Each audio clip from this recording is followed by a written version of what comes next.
আমার প্রিয় ছাত্রছাত্রীবৃন্দ, আমি তোমাদের এই মানববন্ধন, তোমাদের এই বক্তব্য, তোমাদের এই মনোভাবকে আমি আমার হৃদয়ের অন্তঃস্থল থেকে আমি সম্মান আমরা জানাচ্ছি। আমরা এই শিক্ষা অর্জন করেছি যে আমাদের পিতামাতা যেমন আমাদের কাছে সম্মানিত, পিতামাতার পরে আমাদের শিক্ষকরা আমাদের সব থেকে বড় গুরুজন। তাদের কোনো একজনের বিরুদ্ধে কোনো রকমের অন্যায় কার্যক্রমকে আমরা কোনোভাবে বরদাস্ত করতে পারি না।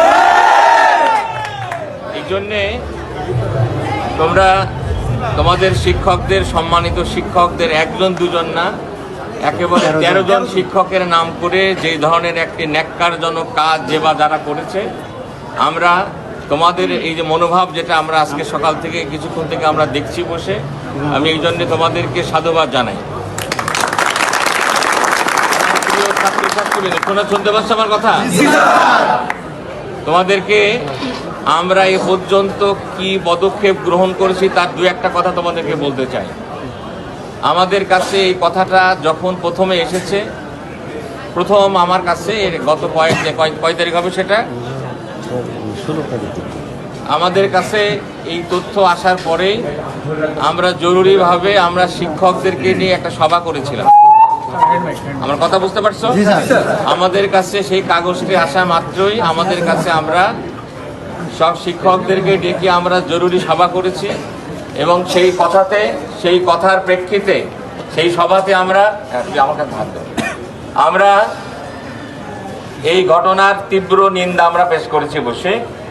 দ্বিতীয়ত, আমরা পুলিশ প্রশাসনের কাছে, আমি ব্যক্তিগতভাবে আমার চেম্বার থেকে এখানকার পুলিশ প্রধানের কাছে, যারা আসলে মামলা তাদের কাছে গেছে, আমি সুস্পষ্টভাবে বলেছি যে আমাদের সম্মানিত ক্যাডার কর্মকর্তারা যারা এই পুলিশ, এই ডিসি সাহেব থেকে অনেক ঊর্ধ্বতন কর্মকর্তা, আমরা যারা, আমাদের একটা নাম দেখার পরে আপনার পুলিশ কোন সাহসে এই কেসটা গ্রহণ করেছে, আমি সেই প্রতিবাদ পুলিশ সুপার এখানে জানিয়েছি বসে।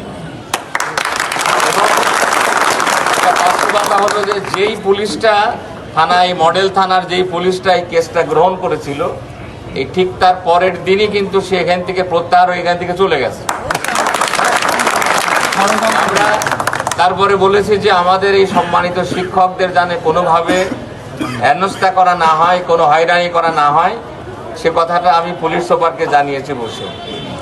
উনি আমার কথা বলেছেন, আমার কথা শুনেছেন, বলেছেন যে তিনি বিষয়টা দেখবেন, যিনি এই মামলার কোনো একটা তদন্তকারী কর্মকর্তা, এটা তাকে তিনি বলে দেবেন, এই কথা তিনি আমাকে কথা দিয়েছেন। দ্বিতীয়ত, আমরা খুব দুঃখের সাথে তোমাদের কাছে এই কথাটা বলতে বাধ্য হচ্ছি বসে, আমাদের কাছে নানান সূত্রে এমন কিছু কথাবার্তা আছে, যারা এরকমের দুর্বিসন্ধু করে অন্যায়ভাবে এই ঘৃণ্য কাজ যারা করার চেষ্টা করেছে, কারা এটা করার চেষ্টা করেছে, সেটাকে আমরা গত কয়েকদিন ধরে আমরা নিজেরা এবং সরকারের বিভিন্ন গোয়েন্দা সংস্থা যারা আছে, আমি এনএসআই, ডিএসবি, তাদের মাধ্যমে আমরা এটা বের করার চেষ্টা করছি। এ ব্যাপারে তোমাদের কাছে আমাদের সহযোগিতা প্রয়োজন। আমার কথা হলো যে যারা এরকমের ঘৃণ্য কাজ করেছে তাদেরকে আমরা দেখেই যাবো।